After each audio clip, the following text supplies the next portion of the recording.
Oi, pessoal, boa noite. Boa tarde ainda, né? Já tá escuro, mas a gente vai começar uma nova live hoje, falando sobre o hipismo, que nós tanto gostamos. O pessoal já tá entrando. Vamos esperar o Miro entrar, que é o nosso convidado de hoje. O cavaleiro Otamires da Costa, responsável pelo hipismo em Maringá, no interior do nosso querido Paraná. E a gente vai contar um pouquinho, falar um pouquinho sobre essa história do hipismo em Maringá, de como que as coisas aconteceram lá durante todo esse tempo, na época que particularmente eu tenho um carinho muito grande, porque eu estive lá na década de 80, quando eu ainda montava em Foz do Iguaçu, há muito tempo atrás. Lembro ainda daquela árvore linda que tinha no meio da pista, eu adorava aquela árvore, que já não tem mais. Pois é.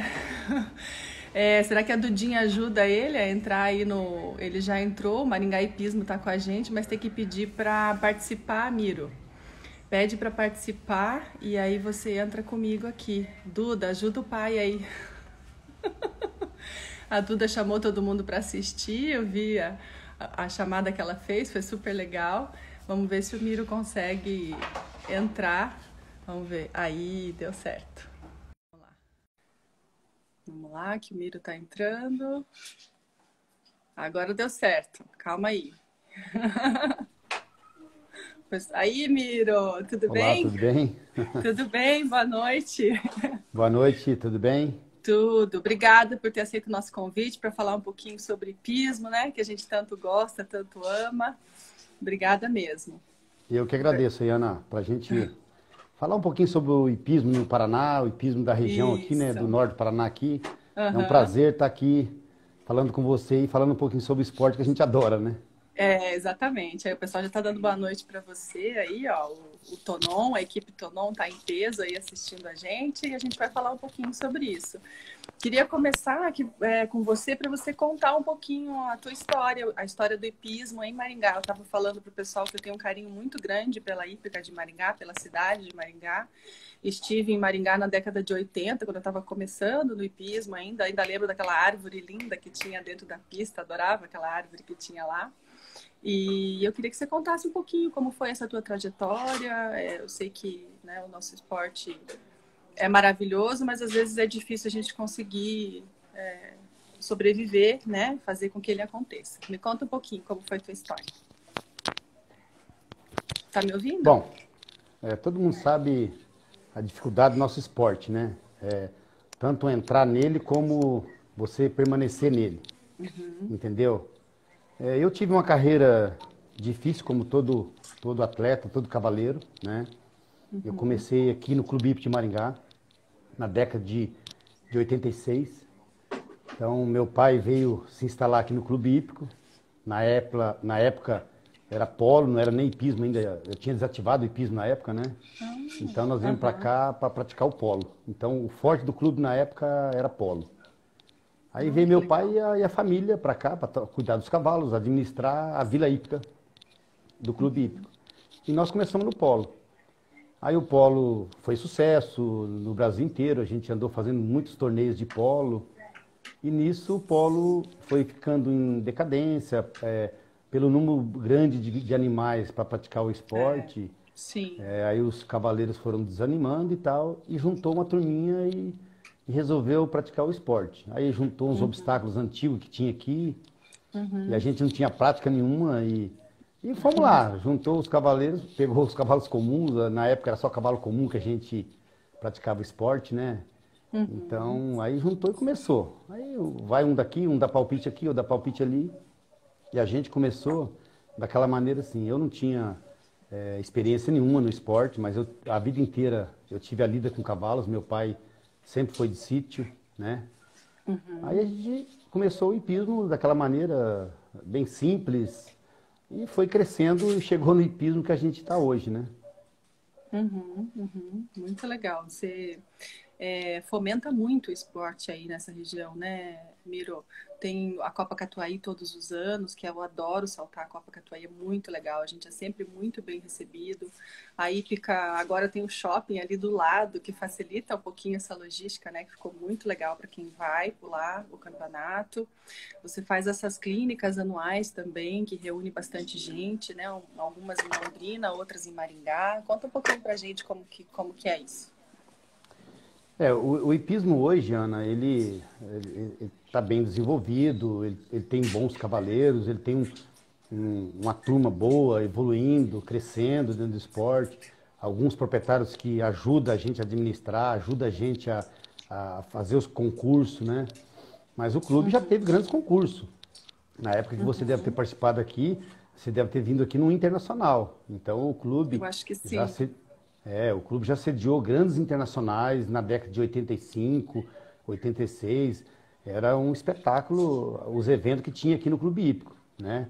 E hoje nós não temos muito evento devido à dificuldade de patrocínio, devido à situação do esporte nosso, que é difícil, né?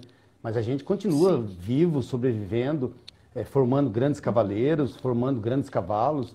E tanto no circuito Paraná como no circuito nacional, a gente está sempre buscando o melhor para o esporte, o melhor para o hipismo de Maringá, né? Sim, não, com certeza. A gente vê o trabalho que vocês fazem aí, que é muito legal. Como que veio a ideia dessas clínicas anuais que você faz, Miro? Como que você vê a importância delas, assim, para o fomento do esporte? Aí no interior, principalmente, né? Que daí leva grandes cavaleiros, uma troca grande de experiência e tal. Como que é? Na verdade, essa clínica, eu me espelhei um pouquinho na clínica do Vitor Alves Teixeira, né? Então ele tinha essa clínica aí há muitos anos. Eu frequentei várias vezes no CEPEL, então ele tinha uma clínica lá maravilhosa, que era onde formou grandes celeiros no Brasil, né? Hoje esses cavaleiros que você vê, olímpico aí, Doda, Bernardo, Marlon, esses cavaleiros todos passaram pela clínica do Vitor Alves Teixeira. E ele reunia alguns profissionais, né? Então, além do Vitor Alves Teixeira, tinha cavaleiros do Nordeste, cavaleiros de São Paulo, tinha alguns cavaleiros convidados que ele organizava a clínica dele. E eu participei umas 5 ou 6 vezes dessa clínica. Então, isso ficou na minha cabeça. Como era legal, como se você reunia um pouco a experiência de cada profissional, né? Então, eu até comentei com o Rafael Prochet e, na época, o Anderson. Aí o Rafael Prochet e o Anderson resolveram começar no Manege Refúgio. Aí convidou... no primeiro ano eu fui cavaleiro convidado. Eu não fui cavaleiro oficial, né? Eu fui cavaleiro convidado no primeiro ano. Aí eu levei bastante aluno e tal, e eles resolveram me colocar como cavaleiro oficial. Então, nesses anos para cá, nós tivemos alguns cavaleiros experientes lá. A maioria dos cavaleiros, nós trouxemos no primeiro ano foi o Pedro Vênis, um grande cavaleiro olímpico. E a gente foi sempre revezando alguns cavaleiros para a gente... eu acho assim, a gente tem que buscar a experiência dos cavaleiros que estão a nível internacional, né? Para nós que estamos aqui no interior, que estão meio longe disso aí, então a gente tem que buscar essa experiência lá fora. Aí tivemos essa ideia foi um sucesso. Nós tivemos esse ano aí, para mim foi um dos anos mais de sucesso que aconteceu, foi essa clínica, onde todo mundo prestigia. Aí agora o Maurício é um cavaleiro convidado agora. Então agora virou os amigos, né, do Miro, que fazem essa clínica. Então a gente é muito profissional, né? A gente é profissional, a gente procura trocar ideias, né? Um trocar ideia com o outro. Na verdade, assim, é troca de experiência, né? Eu tenho um pouco mais de experiência e eles têm a juventude aí, né? Que a gente soma junto com a experiência e acaba dando resultado. Sim, sim. Essa clínica é muito legal. Eu tive a oportunidade de participar uma vez, em 2016, que até você me emprestou, Romeu, né? Te agradeço. Foi muito legal a experiência que eu tive com ele. Depois vou pedir para você falar um pouquinho do Romeu, que eu sei que ele foi um cavalo bem especial para você, né? Aí a gente vai falar um pouquinho. O pessoal está dizendo que você está muito sério, né? Ah, é? Mas vamos ver. Então, o Anderley Tonon perguntou aqui, ó, vamos ver. Sei que você teve grandes retaliações como instrutor, mas qual foi sua pior decepção no mundo hípico? Ó, pergunta já concentrada, né? Para deixar você mais sério. Eu acho assim, na verdade, como eu vim de uma família pobre, existe muito preconceito, né? Sim. Então a gente tem que batalhar muito mais, tem que provar muito mais coisas. Quando você é um cavaleiro já formado, vem de família nobre, que você já pratica o esporte e já está dentro, fica mais fácil você entrar. Então Sim. eu tive que buscar esse meu espaço, né? Então eu tive que passar por muita coisa para poder a gente continuar a ensinando, a dando aulas e chegar aonde eu cheguei hoje. Mas é muito difícil. Eu acho assim, eu não coloquei nenhum obstáculo na minha frente. Eu procurei vencê-los todos, entendeu? Então eu não tenho assim nenhuma coisa na mente, assim, alguma coisa que eu tenha falar assim, ah, puta, eu não consegui por causa disso, aquilo. Eu acho que obstáculos é obstáculo na vida que a gente tem mesmo, entendeu? Que a gente, se você quer Sim. chegar em algum lugar, você vai ter que vencer, né? O Uhum, hipismo, uhum. ele é uma grande lição disso. Hoje você Sim. ganha, amanhã você perde. É, Então, a vida é assim, Ana. exatamente. A vida é assim, é cheia de obstáculos e tem muitas pessoas querendo te derrubar e muitas pessoas também te ajudando, né? Isso é que é o legal do Uhum, uhum. esporte. É, com certeza, isso é muito legal. Fala um pouquinho de escola, Miro, da tua experiência de escola de equitação. Você tem a escola aí em Maringá, né, no Clube Hípico, e tem os proprietários. Na escola você toca também? Você tem uma equipe que toca? Como que funciona? A minha escola tem um pouco de sucesso porque é praticamente a família que toca, né? Então a Uhum, Rose, que é minha esposa, que é espetacular para isso, na parte uhum. administrativa, na parte social, então ela sabe administrar muito bem isso, porque você precisa receber muito bem os alunos, você Sim. precisa receber muito bem as mães, né? Isso é o mais Uhum. importante. Eu acho que na hora que a criança vem ou o pai vem te receber, você tem que ter um respeito, receber super bem, porque o esporte é difícil você entrar, né? Sim. Mas a escola nossa aqui, ela, por ser uma cidade que não tem essa cultura, é uma cidade que não tem a cultura das pessoas investirem no Sim. esporte. Então a Aham. gente tem um pouco de dificuldade, né? Então, Uhum. mas nós temos aqui uma escolinha, né? Uhum. Nós temos 16 animais da escola, onde tem alguns rodízios de cavalo de todos os níveis, onde a gente Uhum. tem também, Ana, qualquer idade. Então a gente não, nós temos criança que é o pônei, né? Que começa com 2 anos Aham. e aí não tem idade Uhum. limite mais. Existem os Sim. horários organizados, como toda escola, tem os horários organizados. Os alunos Uhum. praticam aula de hora em hora. Então, é tudo Uhum. respeitado as regras. A escolinha em si é Uhum. muito difícil você administrar, né? O que, na Sim. verdade, o carro-chefe da escola são os proprietários de cavalo. A escola, na Uhum. verdade, ela é reposição dos cavaleiros que vão saindo. Porque o Sim. hipismo, ele é uma bola de neve, né? Entra cavaleiro, mas sai também. Uhum. Por muitos motivos, porque como Sim. é um É esporte cíclico, amador, né? como é um esporte amador, as pessoas praticam o esporte ali, vai chegar um determinado momento que vai estudar, vai para fora, vai É. fazer outras Sim. atividades que não seja. E alguns vai procurar carreira, alguns têm incentivo dos pais, têm condições financeiras para poder comprar cavalo e vão tentar Uhum. continuar a carreira e brilhando dentro do esporte, né? Mas a escola Sim. você tem escola, você sabe, é muito difícil a gente administrar. Sim. Mas é que nem eu Sim, falo, com eu certeza. tenho, por exemplo, a Rose, que é uma pessoa que administra super bem isso, tantos problemas, e o profissional da Uhum. escola é o meu irmão, né? Então, também é mais Uhum. fácil você administrar, né?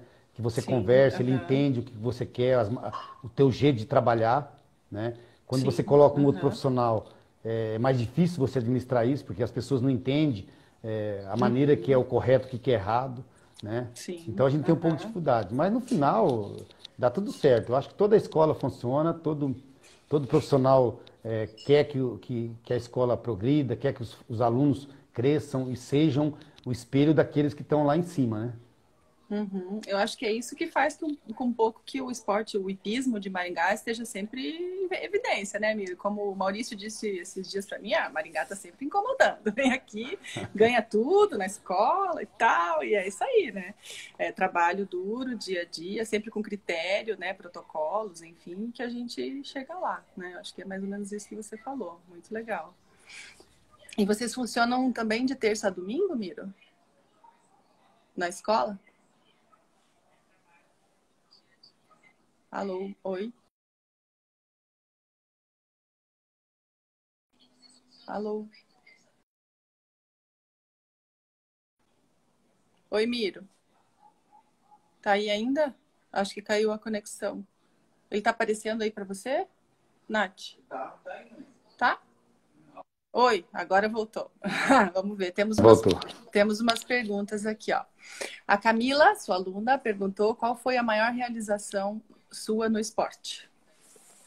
Bom, eu tenho várias, né? Eu acho que o, o fato de eu chegar onde eu cheguei, Ana, para mim já é uma realização. Sim. Entendeu? Porque você, que nem eu acabei de falar, contei um pouco a minha história aí, e é muito difícil, né, a história, mas eu tive várias realizações. Eu tive cavaleiros que tiveram oportunidade de pular sul-americano, eu tive cavaleiros que tiveram grandes oportunidades de pular brasileiros e tiveram sucesso. Então, eu acho assim, o fato de eu ter sucesso em todas as categorias de base e agora nas categorias de amadores ou assim por diante, então eu já sou realizado já e isso para mim já é um sucesso, né? A gente conseguir realizar todos esses sonhos. Eu realizei sonhos como cavaleiro e realizei sonhos também como instrutor, né? Então, para mim, é gratificante. Uhum, muito legal. Vamos falar um pouquinho dos campeonatos importantes. Fala um pouquinho mais de campeonatos importantes que você participou, títulos que você teve. Master, eu sei que eu já acompanhei assim mais recentemente. Você ganha tudo, né? No Master Top aí. Fala um pouquinho pra gente. Não, eu não tenho uma carreira assim brilhante, Ana, como concursista. Eu, quando iniciei minha carreira, eu me profissionalizei a ser instrutor. Então, eu fui um grande instrutor da categoria de base, onde eu coloquei vários cavaleiros da categoria mirim para cima, no circuito nacional e internacional. Eu comecei minha carreira como concursista há uns 15 anos para cá. Eu tive a oportunidade de ter o Romeu na minha vida, né, que foi um cavalo que esse cavalo era meu. Eu tive a grande oportunidade de pular grandes concursos importantes, de pular grande prêmio ao 1,50 m, pular brasileiro senior top. Então eu tenho, por exemplo, o título brasileiro, paranaense. Então, tipo assim, não tem assim um algo, né, importante, porque é diferente, por exemplo, dessa molecada de hoje, né? Essa molecada de hoje tá sobrando cavalo para eles aí e eles estão correndo atrás e pulando e saltando. Então, eu não tenho essa oportunidade. Eu tenho a oportunidade de pular um cavalo de aluno para fazer a correção. E eu tenho que, nesse momento que eu pegar o cavalo, eu tenho que mostrar resultado, né? Então, para mim fica um pouco mais difícil. Mas eu tive a minha chance como cavaleiro e eu cheguei lá. Eu tive, que nem você falou, eu tenho o Campeonato Brasileiro de Sênior de Master Top. O Anderson, que diga aí que quantos títulos eu tenho de Master e Paranaense. Eles estão dizendo aqui que você ganha sempre do Anderson, que ele fica bravo com você. Ele tá bravo comigo, porque nos últimos anos eu passei a perna nele aí. Com quais cavalos você já ganhou o Master Top, Miro? Bom, olha para você ver, cada cavalo deu um título para mim. Eu fui campeão brasileiro com o Zindanolim, campeão paranaense de sênior especial com a Riva Bela, e campeonato paranaense sênior top, fui campeão com o Romeu. Então eu não tive um cavalo especial. É aquilo que eu falei. O cavalo que me colocaram na mão, eu tinha que dar resultado. Então todos os cavalos dos títulos que eu ganhei foram um cavalo diferente. Você vê o Master Paranaense, o primeiro ano eu ganhei com a Queen, e o segundo ano eu ganhei com a Sweet, entendeu? Então foram um cavalo diferente, né? O Anderson, ele lembra muito bem dos cavalos aí. Com certeza. Ele está dizendo que não vai conseguir ter revanche de você aí. Vamos ver se esse ano vai rolar o nosso paranaense, né? Vamos ver. Se tiver o paranaense, aí vamos ver essa revanche entre vocês dois. Eu vou acompanhar de perto. Vamos lá. Eu tô sempre preparado, Ana. Eu treino sempre em alto nível, a gente procura sempre trabalhar em alto nível. Na hora que sair o campeonato, a gente tá pronto aí. O Anderson que se cuida. É isso aí. Muito bom. Me fala um pouquinho de um cavalo que até foi o nome da nossa equipe aqui, que o Maurício que escolheu, chamado Dover. Me fala um pouquinho desse cavalo, que o Maurício falou que foi bem importante aí na história de Maringá. Foi. Esse cavalo é um cavalo que ele teve a chance de ir para a Europa e ser um grande sucesso lá, né? E foi um cavalo que foi domado aqui com a gente, né? Ele chegou aqui em Maringá com 3 anos de idade, potrinho mesmo. E foi domado com a gente aqui, a gente foi trabalhando. No início não era um cavalo bom, era um cavalo comum, normal, né? E foi evoluindo normalmente. E para mim, na minha cabeça, é o melhor animal que eu já vi na minha vida. Com 35 anos de hipismo. Porque cavalos bons tem muito. Agora, cavalos bons que um amador monta e pula 1,50 m, são poucos, né? Então, esse Dover aí, ele teve a história dele. Ele é um cavalo que o Danilo pulou Paranaense de Júnior, Sul-Americano de Júnior. Aí teve a oportunidade da Luciana Diniz comprar ele e também fazer uma carreira brilhante com ele na Europa. É um cavalo que pulou Aken, ficou entre os 20 melhores cavalos do mundo.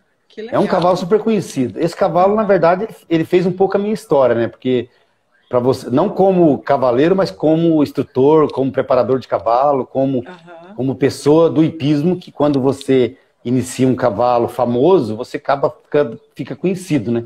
Então eu tive a oportunidade de ir para a Europa, fiquei um tempo lá e onde eu encontrava os brasileiros, Dover, Miro, você que fez o Dover. Então isso pra gente é gostoso. É igual você ter um cavalo que fez a tua vida dentro do esporte, o Dover fez para mim como instrutor.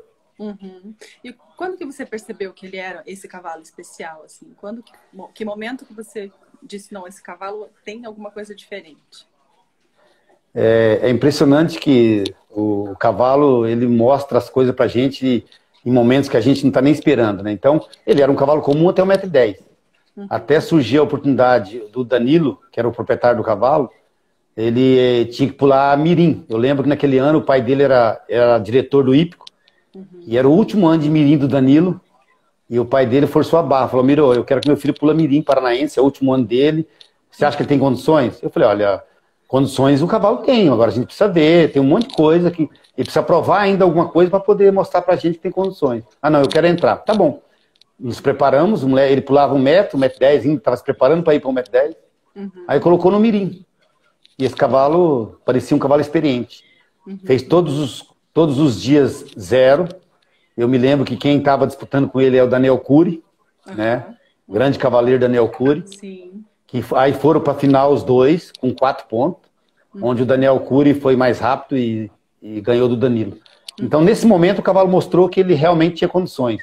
Aí foi mirim, e no ano seguinte já foi pré-júnior e júnior, e ele pulou Young Rider com o Danilo, pulou Sul-Americano de júnior. Então, foi um cavalo muito especial para nós aqui. Que legal, que legal. Não sabia, ó. Maior orgulho ainda de ter a nossa equipe, né, nomeada como Dover. É isso aí. E o Maurício nem conheceu o cavalo. Fala para ele que ele não conhece o Dover, não. Pois é. Ele ficou bravo porque a gente roubou o nome do cavalo aí de Maringá. Então, eu mandei um vídeo para ele da história do cavalo pulando em Aken lá. Não sei se ele mostrou para você aí. Não eu mandei eu mostrei um vídeo, eu mandei para ele um vídeo pulando o Grande Prêmio em Aken lá. Para ele conhecer um pouquinho o cavalo que ele homenageou aí. Legal, vou pedir para ele me mostrar. O Giba tá pedindo para você falar de um cavalo chamado Elmano. Elmano é o cavalo do Giba, né? Lógico, que ele tá puxando a sardinha. Não é nem dele, é da irmã dele, né? Mas é um cavalo. Esse cavalo foi o primeiro cavalo que eu pulei um grande prêmio na minha vida. Né? Eu era amador, super amador, sabe? Não tinha muita técnica ainda, mas o cavalo era muito corajoso e inclusive esse grande prêmio foi aqui em Maringá, naqueles campeonatos grandes que tinha aqui. Eu lembro que era Banco Nacional, era a chamada do grande prêmio. E veio grandes cavaleiros do Brasil aí, e eu tive a oportunidade de ir pro desempate, fiz 0-0, era grande prêmio com 2 voltas e um desempate. Aí eu fiz 0 na primeira volta. Eu não esqueço, tá na minha cabeça ainda que era o Dr. Allen que narrava as provas, né? Aí ele, no final do meu segundo 0, ele falou: 0 mais 0 soma 0, classificado para um eventual desempate. Então, ficou na minha memória e eu fiquei em terceiro lugar, né, nesse grande prêmio, que teve os cavaleiros mais rápidos. Então, para mim foi um orgulho, é um cavalo que talvez me colocou lá em cima, me deu um pouco de experiência lá, eu não sabendo muita coisa dentro do esporte, mas é um cavalo especial, que foi vendido para São Paulo e eu acompanhei ele no Sul-Americano junto com o Daniel. Que legal, que bacana. Já que você falou em Sul-Americano, aí da tua experiência em Sul-Americano algumas vezes, fala um pouquinho para mim como que foi, como que é, principalmente ser chefe de equipe, né? Eu sei que você tem experiência não só no Sul-Americano, mas em vários campeonatos como chefe de equipe. E aí fala um pouquinho dessa tua experiência, primeiro como chefe de equipe, o que que precisa ser, qual que é a responsabilidade de um chefe de equipe, e aí depois um pouquinho do sul-americano, que é uma coisa super legal. Conta pra gente. Eu tive a oportunidade de ser chefe de equipe, todas as equipes de Maringá, né? Tive a oportunidade, e também algumas oportunidades de equipe no Paraná, né? Porque é uma responsabilidade grande. Tem pessoas que às vezes não assumem a responsabilidade que é um chefe de equipe. Então, quando você é um chefe de equipe, a responsabilidade é grande, porque você carrega ali não só o nome do Estado, mas também a responsabilidade de unir os cavaleiros, de somar um resultado com outro resultado, procurar aquela união onde os cavaleiros... Porque eu acho assim, quando se existe união, né, o resultado é melhor, porque você conversa, você discute, você conversa com alguns problemas que existem dentro do percurso, alguma dificuldade, e você consegue passar isso para um ou outro. Então eu tive a oportunidade de até ser um chefe de equipe com sucesso, porque algumas oportunidades que eu tive, eu acabei sendo campeão. Eu tenho campeão de júnior na época do Daniel Moleirinho, e alguns títulos na época. Então eu acho assim, a responsabilidade de chefe de equipe é muito grande, né? Sim. Você é o cabeça de união da equipe, onde você tem que unir a equipe, onde você tem que unir os cavaleiros, trazer responsabilidade de equipe, porque alguns cavaleiros às vezes esquecem da responsabilidade que é a equipe e pensa no individual às vezes, né? Então a gente tem que procurar fazer com que os cavaleiros tenham a responsabilidade de participar da equipe, de representar o Paraná. Porque quando você está disputando uma vaga, é uma briga danada, né? A gente sabe que quando está disputando uma vaga para fazer... Todo mundo quer, né? Participar da equipe, todo mundo quer. Todo mundo quer. Briga, por que eu não entrei? Qual foi o critério? Por que esse critério? Mas chega na hora, às vezes as pessoas esquecem. Eu acho assim, se você quer entrar, quer assumir a responsabilidade de fazer parte da equipe, então existem regras, né? Algumas regras que você tem que, pelo menos, tentar fazer para poder ter sucesso dentro de um campeonato. Eu participei de alguns brasileiros e eu aprendi muita coisa com o pessoal do Nordeste, né? Os nordestinos, eles abraçam a equipe muito mais do que o individual. Então tem até algumas brincadeiras que na hora da reunião de equipe os caras ficam somando. Eu estou na sua frente, a minha equipe está melhor, na minha equipe... Então existe uma rivalidade. Então eu aprendi muito isso com o pessoal do Nordeste, pessoal de Brasília, que eles agregam muito a equipe, eles valorizam muito a equipe, né? Então a gente vai aprendendo muito com isso. E na reunião de equipe, a gente aprende muito com o pessoal de fora, porque a gente vê eles vestir a camisa, a gente vê eles torcer, eles fazerem estratégia, tanto de cavaleiro quanto de Amazonas, para poder ser campeão. Que é importante isso, né? Porque leva o título para o estado, né? Não é, o campeão é de Maringá, não. O campeão é do Paraná, né? É isso que é o importante. Com certeza. Né? Eu nunca tive a oportunidade de estar numa equipe que você foi chefe, né? Mas como que você costuma trabalhar? Você faz reunião com todo mundo, conversa só durante o reconhecimento, reúne antes, depois? Como que você costuma fazer essa logística? Eu gostaria, Ana, que fosse feito dessa maneira que você pensou. Que houvesse reuniões, que houvesse alguma logística, né? Mas você sabe que é muito difícil. Eu tive o privilégio de acompanhar a Olimpíada e eu vi a equipe brasileira como é que funciona, né? A gente vê as equipes de fora e a gente tem um pouco de inveja disso. Porque as equipes todas unidas, todo mundo reconhecendo junto os cavaleiros, trocando ideia, um respeitando o outro, mas respeitando também a experiência de cada um, porque eu acho que cada um tem uma experiência. Mas, infelizmente, as nossas equipes, eu não consigo... quando eu tive a oportunidade de ser de equipe, eu não consegui fazer isso. Eu gostaria muito que as pessoas fizessem reuniões, que montassem estratégia, que conversasse, porque eu acho assim, tem alguns cavaleiros que estão naquele momento bom, tem cavaleiro que está naquele momento ruim, da gente poder escolher quem entra, quem sai da equipe, quem sai na frente, quem é o próximo cavaleiro, quem fecha a equipe. Eu gostaria de que fosse feito dessa maneira. Mas a gente sabe que é muito difícil, cada um tem sua maneira de trabalhar, sua maneira de estratégia, né? Mas no Sul-Americano que eu tive a oportunidade de participar, então fazia-se reunião, tinha o chefe de equipe das categorias de Mirim, de Júnior, aí depois de pré-júnior e Young Rider, eles faziam reunião, eles montavam estratégia com os instrutores, os instrutores participavam junto, o chefe de equipe entrava dentro da pista, não era chefe de equipe que tinha aluno, né? É chefe de equipe que não tinha aluno, ele ia lá só para poder acompanhar realmente, dar o maior apoio para os cavaleiros. Então, eu achei muito importante isso. Então, aquela reunião, aquela estratégia, quem está bem, quem não está, como é que funciona, vamos dormir mais cedo, não vamos fazer isso, não vamos fazer aquilo, sabe? Então, eu aprendi muito nos sul-americanos que eu tive a oportunidade de estar presente. Então, eu até gostaria de fazer isso, entendeu? Em algum momento, eu até sugeri, em algumas reuniões de federação, que a gente pudesse reunir toda a equipe do Paraná em um determinado lugar, para a gente treinar junto, para a gente fazer estratégia junto. Mas a gente sabe que é muito difícil, né?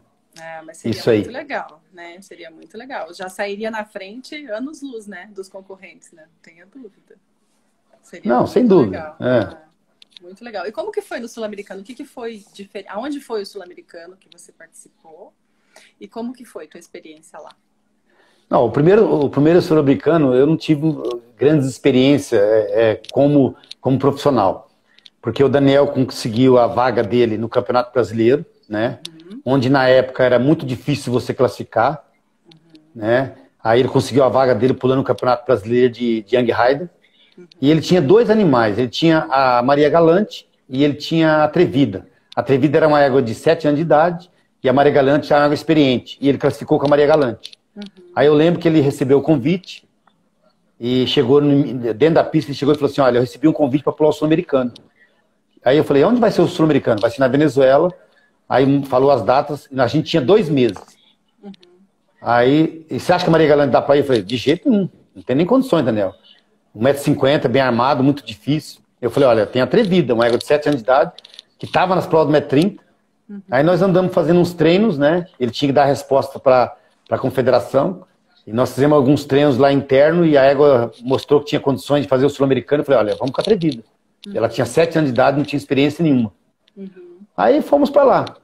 Só que foi uma experiência maravilhosa, né? Então, chegando lá, a gente foi muito bem recebido, aquela coisa gostosa da equipe inteira do Brasil viajar junto, no mesmo avião. A gente foi recebido lá de ônibus, então a equipe inteira, bandeira do Brasil, aquelas coisas gostosas de... Eu imaginei que eu estava assim numa Olimpíada, que eu fui na Olimpíada agora no Rio de Janeiro. Então eu imaginei dentro da pista como se estivesse na arquibancada, gritando Brasil, Brasil.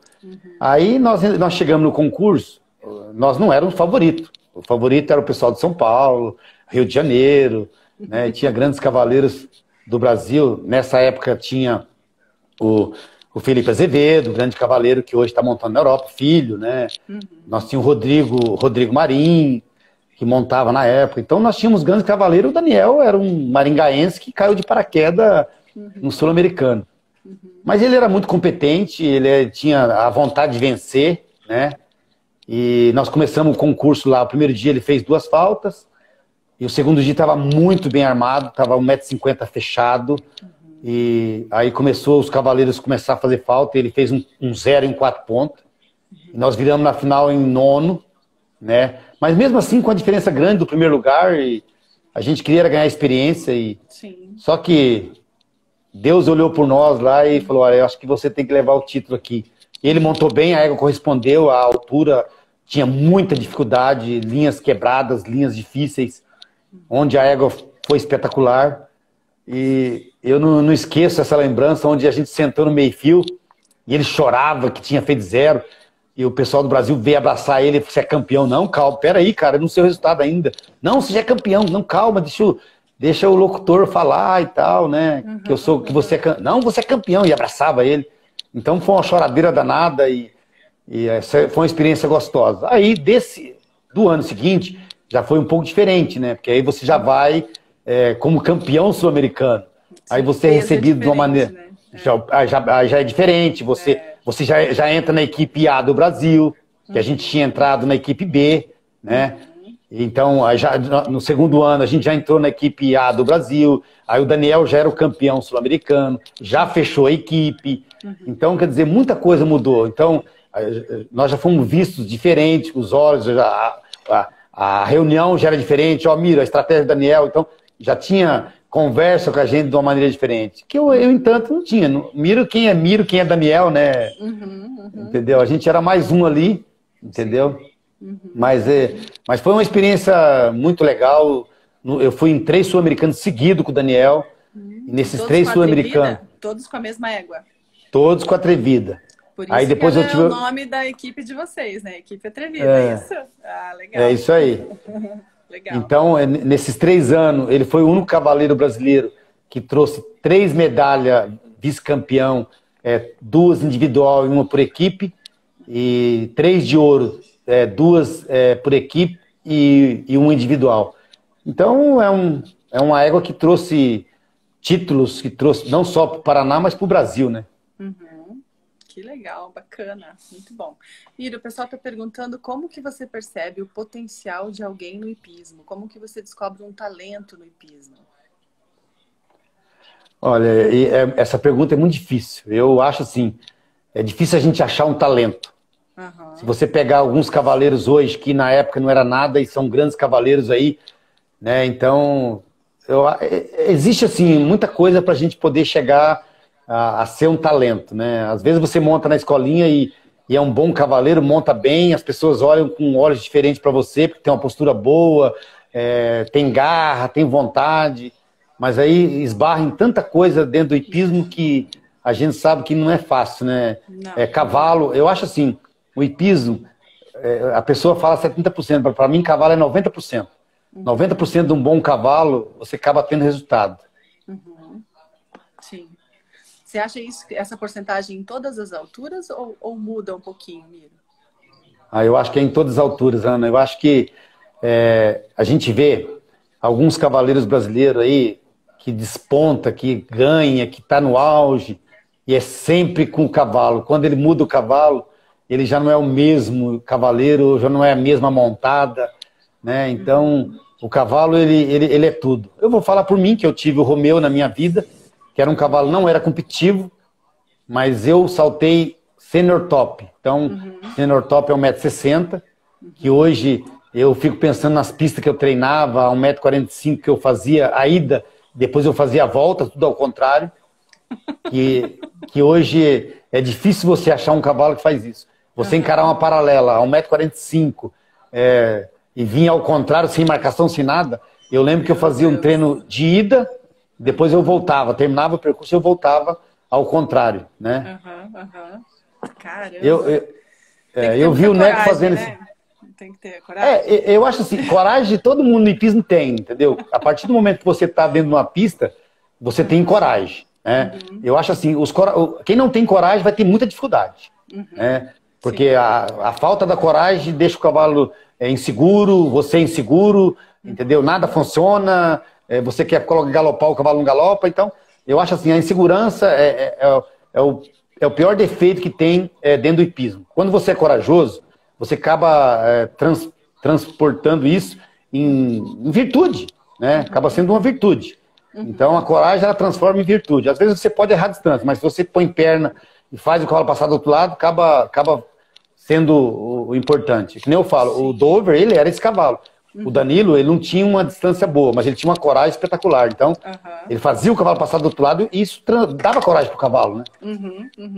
Ah, muito legal. O Maurício pediu para você falar um pouquinho do Lancelotti, que está lá no galope com a gente hoje. Que ele estava saltando 1,30 com o Lancelotti. O que foi o Lancelotti para você? Esse cavalo, ele era do Maurício, né? O Maurício, não esquece aí que quando eu comprei era dele, né? É um cavalo... A história do Lancelotti, ele era da Força Livre, né? Ele era da Paula, da Força Livre, lá da Fátima, né? Então eu acompanhei até o início dele. Não foi um início legal, não foi um início bom. Ele era um cavalo muito assustado, né? Mas ele era muito saltador. Ele sempre foi saltador. Então a dificuldade dele era que ele era um pouquinho assustado. Ele é um cavalo que tem uma condução difícil, né? Mas ele sempre foi um cavalo bom, sempre foi um cavalo zero. Dificilmente eu vi ele fazer falta quando ele iniciou. Aí o Maurício comprou ele, né? Da Paula, lá da Fátima. Ele teve uma temporada com o Maurício aí, o Maurício até montava, acho que no Euips, na época. E teve uma temporada aí, aí uma aluna minha estava precisando de cavalo, né? E comprou o Lancelotti, que é a Sofia Codicifras, né? Comprou o Lancelotti. E até teve grandes alegrias com ele, mas por ser um cavalo de condução difícil, né? Um pouquinho pesado de mão, ela teve um pouco de dificuldade, mas acabou tendo várias vitórias com ele. E no decorrer do tempo, a pessoa quer trocar de cavalo, né? Assim, as pessoas querem um cavalo mais fácil de montar. Todo mundo busca um cavalo mais fácil de montar. Sim. Né? Aí ela trocou e eu fiquei com esse cavalo muito tempo comigo, né? Aí esse cavalo ficou na minha mão e... Só que é o seguinte, eu não me dediquei muito no cavalo, assim, falar Miro dedicou. Então todo mundo chegava, eu tenho um cavalo para montar? Tem o Lancelote. E todo mundo montava esse cavalo aqui em Maringá. O Edson, que é o profissional que trabalhava comigo aqui, teve a oportunidade de montar esse cavalo no Campeonato Brasileiro, na época de Jovens Cavaleiro. Ele ficou campeão por equipe na época, terminou o campeonato em 4 pontos. Então foi um resultado muito bom, né? Sim. E eu tive a oportunidade, depois que o Hélio saiu daqui, eu comecei a montar o cavalo. Mas eu trabalhava, mas não tinha assim, uma expectativa de saltar grande com ele, nada. E sempre falei pro Maurício, pro Anderson, olha, porra, o Lancelote, vocês não querem o Lancelote, é um cavalo difícil de montar, mas é legal. Até que o Maurício me ouviu, né? Até que ele me ouviu e teve a oportunidade de levar o cavalo para lá, mas eu acho assim... Isso que você falou, ele disse pra gente agora. Ele tem essa tranquilidade de entrar na pista e saber que o cavalo vai fazer 0. Porque ele é limpo, é isso aí. Super limpo. Ah, sem dúvida. Não, e a gente conhece muito bem o Maurício, né? O Maurício, ele é um cavaleiro arrojado, né? Ele entra para ganhar até em 80 centímetros. A gente às vezes até questiona isso dele, né? Até das alunas dele de escola, né? Então, isso para mim é uma virtude, né? Eu acho que você entrar para ganhar, isso é uma virtude. Às vezes ele até peca, né? Na vontade de ganhar e acaba exagerando um pouquinho, né? Na velocidade, porque quando ele faz uma falta, mas ele quer fazer o tempo mais rápido. Sim. Mas é um cavalo aí que eu tive a oportunidade agora de ver depois que ele foi pro Maurício aí. E o Maurício está fazendo um bom trabalho. Eu acho que o cavalo está gostando da nova casa, do trabalho que está sendo feito nele agora. O Gerson tá fazendo um trabalho muito legal com ele, nessa questão dele ser assustado, né? Tá deixando ele mais tranquilo, mais calmo. Então tá sendo bem legal para ele, eu acho. Eu só espero que o Maurício vai com calma, né? Vai com calma, que o Maurício, ele adora empolgar um pouquinho, né? Vai com calma, que eu acho que ele vai ter um bom cavalo na mão para pular 1,40 m aí, né? Para disputar. Agora vai com calma, Maurício, tranquilidade. Ó, tem uma perguntinha do Toco. O Daniel Moleirinho foi o propulsor para a sua carreira decolar com os alunos de categoria de base? Que a gente estava falando sem dúvida. Agora, né? Não, sem dúvida, Ana. Eu acho assim, o aluno, ele faz a carreira do profissional, tanto faz como destrói. Né? Quando você tem um aluno que evolui, que tem títulos, teoricamente, ele continua com você, ele continua apegado em você, acreditando em você, e isso faz com que a carreira dele cada vez evolua mais. Então o Daniel, quando ele começou a fazer aula comigo, no começo ele nem acreditava no Miro, entendeu? Então, eu lembro que quando eu dava aula aqui, na época, que eu comecei a dar aula para alguns proprietários, né? Então o Daniel tinha um profissional que dava aula aqui e ele fazia aula com profissional. Aí eu lembro que ele tinha uma égua que chamava Bonequita. E essa égua só refugava. Era só decepção, nos treinos, nas provas, e refugava. E eu não esqueço que um dia a mãe dele sentou no meio-fio lá e vendo o profissional montar e falou assim, olha, eu quero que você monte essa égua aí. Se ela não for bem na próxima prova com meu filho, eu vou trocar de professor. Aí o profissional treinou a égua lá, a égua acho que deu um refúgio nele, né, no treino ali. Aí teve a próxima provinha e eliminou. Aí a mãe conversou comigo e falou, olha, negócio é o seguinte, você aceita o Daniel montar com você? Pô, maior prazer. Aí aquela história, né, Ana? Quando você pega um talento que teoricamente tem talento e financeiramente tem condições de comprar um bom cavalo, eu me dediquei. Aí foi aí que eu entrei, para mostrar para a mãe, para o Daniel, que eu tinha competência, que eu ia fazer dele um campeão. Aí era 24 horas de dedicação em cima dessa égua, montava, saltava, trabalhava. Então, é uma dedicação total em cima dessa égua. Até que a primeira provinha ele pulava 1,10 m. Ele fez 0. E se eu não me engano, eu não lembro a classificação, mas ele classificou na prova. Era uma prova da nossa região aqui, né? Uhum. Aí pronto, aí acabou eu caindo nas graças dele. Aí a mãe comprou a Maria Galante, que era uma égua do Coronel Ribeiro. Aí essa égua só deu alegria, ganhou tudo nas provas de velocidade daqui da região e aí em Curitiba.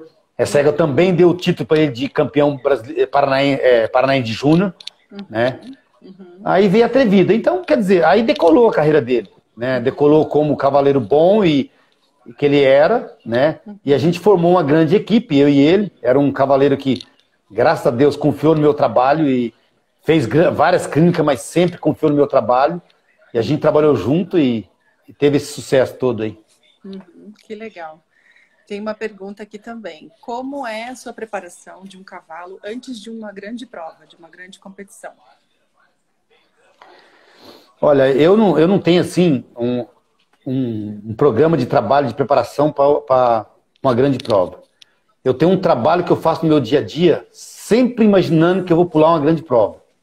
Então, o meu cavalo, os cavalos meus que eu monto e dos meus alunos, estão sempre em alto nível. Então, tipo assim, eu faço percurso, eu faço ginástica, eu trabalho a dificuldade de cada aluno, de cada cavalo. Eu deixo ele sempre pronto para uma eventual prova importante. Então, aí, por exemplo, eu estou indo para Curitiba agora, semana que vem. A gente vai para a prova que vai ter aí. Essa semana agora, os meus cavalos estão tudo pronto.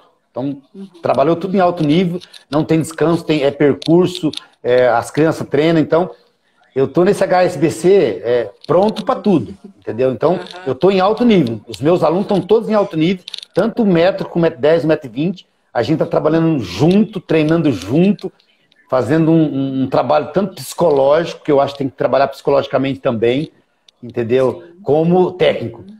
Porque a gente sabe que quando a gente põe as crianças em pressão, algumas espanam, né? Sim. Você sabe que quando uma provinha simples, tá tudo tranquilo, mas quando a prova é pressão, a pessoa espana. Então, você tem que trabalhar psicologicamente todo mundo, a importância que é de cada um.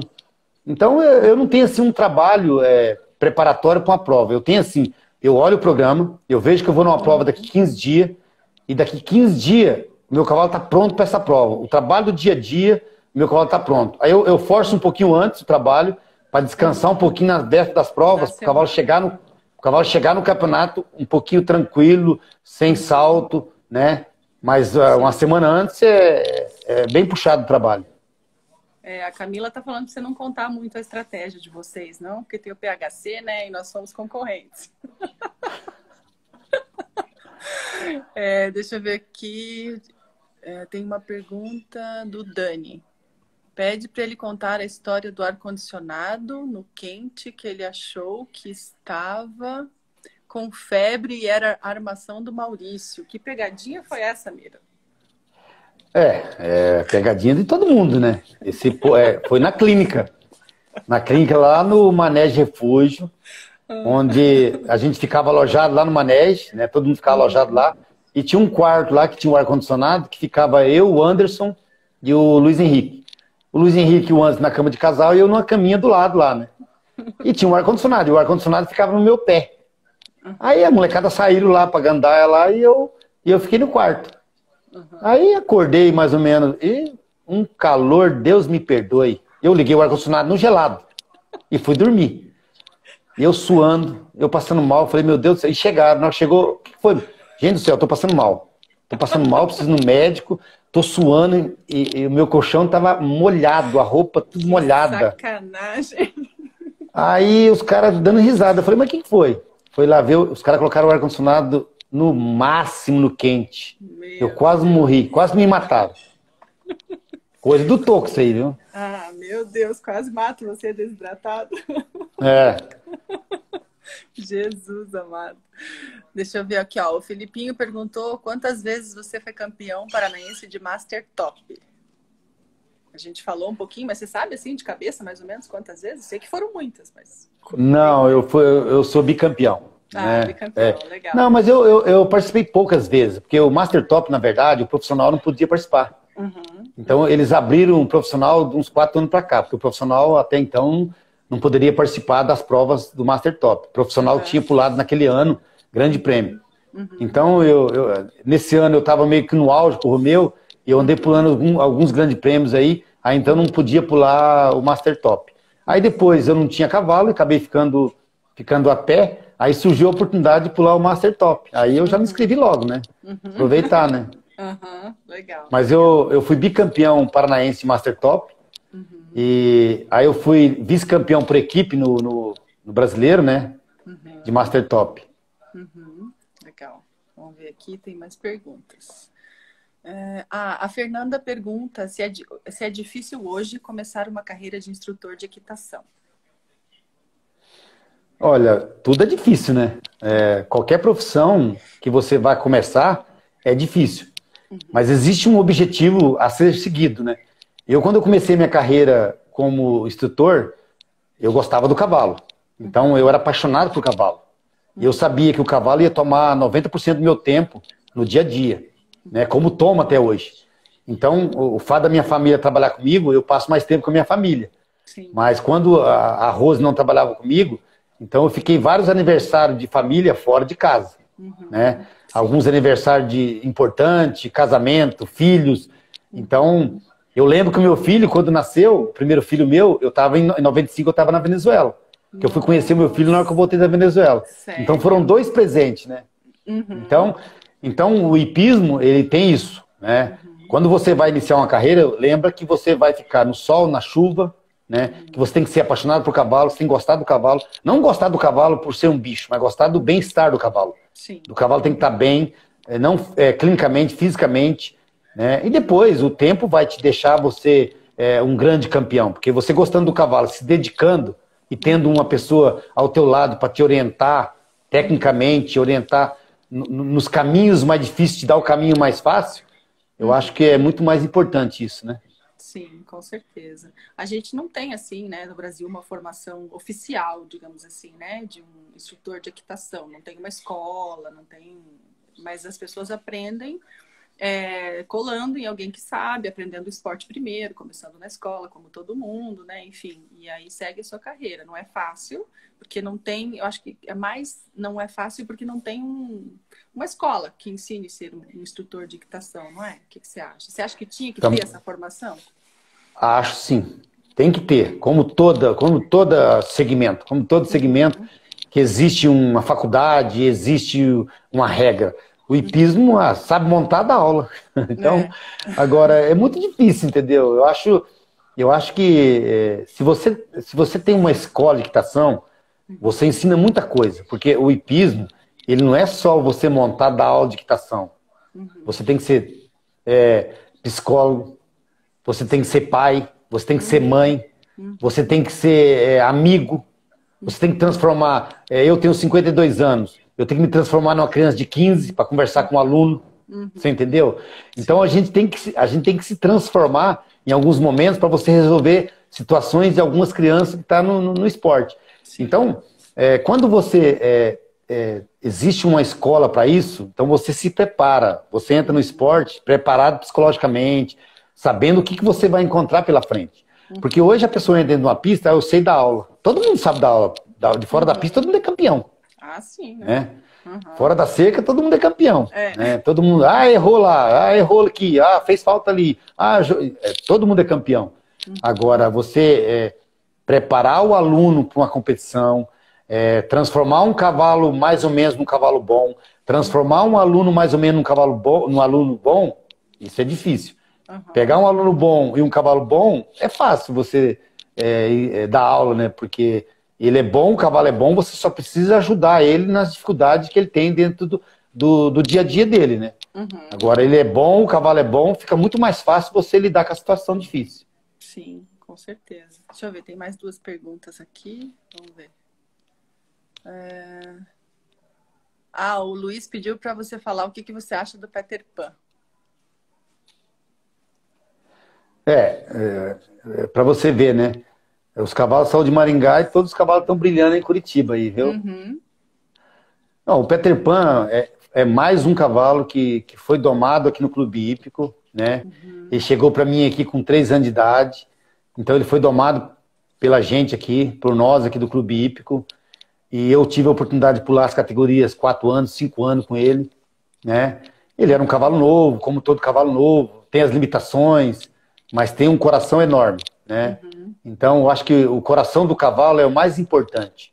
Você colocar um coração dentro de um cavalo, não consegue. Cérebro também a gente não consegue. Agora, você colocar técnica e condução num cavalo é tudo mais fácil, né? Então, quando o cavalo tem um coração bom e um cérebro bom, então fica mais fácil você trabalhar o cavalo. E o Peter Pan, ele tem essas qualidades aí. Né? E o Luiz também tem as qualidades dele que transformou o Peter Pan nesse cavalo que é hoje, né? Trabalhou o cavalo, teve paciência de trabalhar. Só não esquece que o cavalo era de Maringá, fala pra ele. Legal. Tem uma pergunta legal aqui do Paulo Carvalho. O que você pensa sobre o futuro do esporte, principalmente sobre as categorias de base terem diminuído em quantidade? Isso aí é uma crise total, né? Do esporte, né? Então, graças a Deus, eu tive a oportunidade de ser de uma geração onde o brasileiro de Young Rider, 40 conjuntos. Né? Então, eu tive a felicidade de levar no Campeonato Paranaense, daqui de Maringá, 7 minimirim. Nossa Senhora! Então, eu tive a oportunidade de trabalhar numa farta geração de alunos, numa farta geração de cavaleiros, que hoje, eu acho assim, o que falta hoje é um bom trabalho de base nas escolinhas. A escolinha é muito importante, elas são formadoras dos grandes atletas, ela é formadora do futuro do esporte. Né? O que acontece hoje é que a pessoa está na escolinha, né, e ela quer evoluir rapidamente, não tem os passos necessários. Ou começa tarde, que é ruim começar tarde no esporte, né? Então, quando você começa tarde, você não aproveita as categorias de base. Eu acho que foi criada muita categoria no meio do esporte, onde deu uma peneirada no esporte, migrou as pessoas para outras categorias. Eu lembro que quando eu iniciei meu esporte, era mini mirim, mirim e júnior e young rider. Então não existia todas essas categorias. Aí o aluno que iniciava no mini mirim, ele tinha um cavalo de 1 metro, aí depois ele já ia para 1,20 m. Então, nossa, era um salto grande.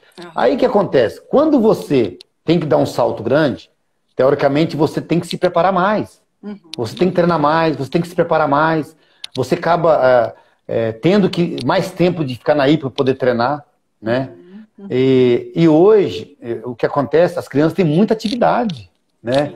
Eu lembro que nas crianças de antigamente, as crianças ficavam o dia inteiro na hípica, me enchendo o saco para montar mais cavalo. Montava o deles e ainda queria montar mais cavalo. Hoje, são poucas crianças que têm esse privilégio, né? São poucas crianças que têm esse privilégio de ficar o dia todo na hípica, né? Verdade. Então, naquela época, a criança ficava na hípica, via o manejo do cavalo, e tratador, e não sei o que, contato com o cavalo ali. Então, tinha esse privilégio de estar mais tempo na hípica. Hoje, as crianças têm muito compromisso. O hipismo ele não é atividade prioritária dos alunos. Hoje, o hipismo, eu gosto do cavalo, eu vou montar. E acaba não levando, talvez, tanto a sério quanto como antigamente levava. Antigamente, os pais usavam o hipismo como uma educação, uma coisa boa para os filhos, que os filhos ficassem o dia todo na hípica. As pessoas frequentavam hípica. Hoje em dia, dificilmente as pessoas frequentam muito hípica. Os clubes, o clube hípico mesmo, ele iniciou o hipismo aqui, 20 sócios.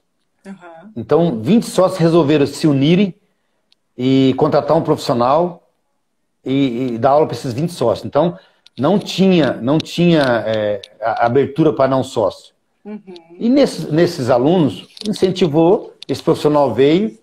Eu lembro que esse profissional chegou em cada um e falou assim, alguém quer comprar cavalo? Todo mundo se dispôs a comprar um cavalo. Ele foi lá no Rio Grande do Sul, um caminhão boiadeiro, comprou 20 cavalos, trouxe para o clube hípico e chegou aqui e falou assim, esse é seu, esse é seu, esse é seu, e foi distribuindo. Um para cada um. Sem conhecer os alunos, os cavalos, tudo sem iniciar. É assim que começou o hipismo. Aí cada um pegou um cavalo. Uns deram certo, outros deram errado. E começou assim. Então você vê, hoje não. Hoje a criança já começa com a máquina na mão. No mini-mirim o cara está falando de um cavalo de 1,40 m. Verdade, verdade. Então o esporte ficou gostoso, né? O esporte ficou fácil de montar. Entendeu? Mas eu acho assim, falta um pouco de união também do esporte. Falta divulgar mais escolinha. Eu tive agora em Curitiba, eu fiquei eu fiquei até frustrado. Uma provinha interna praticamente, com 2 alunos pulando 60 2 centímetros. alunos de escola. Miro, Gente. 30 segundos, ó, o Instagram corta a nossa live, tá? Ele corta a transmissão, daí a gente entra de novo, tá? Tá bom. Então, acho que até vamos encerrar já, porque faltam 20 segundos, a gente encerra, espera todo mundo entrar de novo, que tem uma pergunta da Daisy bem legal que eu quero fazer para você, tá bom? Tá bom. Então a gente Tá sai jóia. e volta. Tá bom, até já então. Até. Até.